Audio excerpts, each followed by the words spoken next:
Hello friends and fans of Tanana Chiefs Conference. This is Marna Sanford with your weekly advocacy update.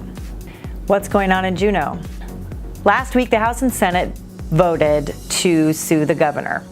The governor is saying that he's going to withhold school funding this year because the mechanism that the House and Senate are using to pay for schools and to pay for education is a bill that they passed last year. If you'll remember, last year, after much consternation over teachers getting pink slips and being laid off every single year, the House and Senate forward funded education. So last year they funded education for the following 2 years. It's a little bit confusing, but basically what it does is it says the education budget was already decided. And the governor and his team suggest that that is illegal, that he has the ability to look at funding each year, and that the legislature is not allowed to dedicate funds that aren't subject to veto by him and his administration. So that suit is going to be progressing, and it will probably be at an accelerated pace since the pink slips are set to go out in about 3 weeks.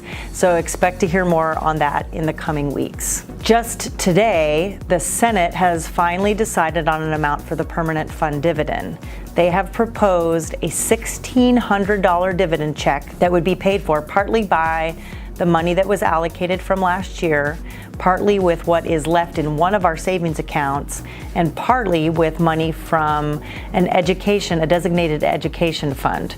What this does is creates a lot of stuff to talk about in the next couple of days, and I suspect that both the House and Senate will circle around an amount on the permanent fund this week. What's happening in Washington, D.C.?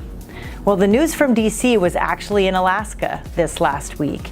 Tanana Chiefs had the honor of hosting the Attorney General of the United States, William Barr, and several of the folks from the Department of Justice. Victor Joseph was invited to participate in a roundtable with Senator Sullivan in Anchorage with several tribal leaders, but then we got to all fly out to Galena along with many tribal leaders and tribal police officers and village public safety officers to discuss the very, very, very important needs of public safety in rural Alaska.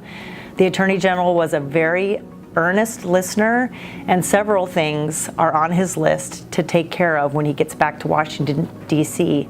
And don't you worry, we will be following up on all of those things. As always, you can find this update on tananachiefs.org on the Advocacy website.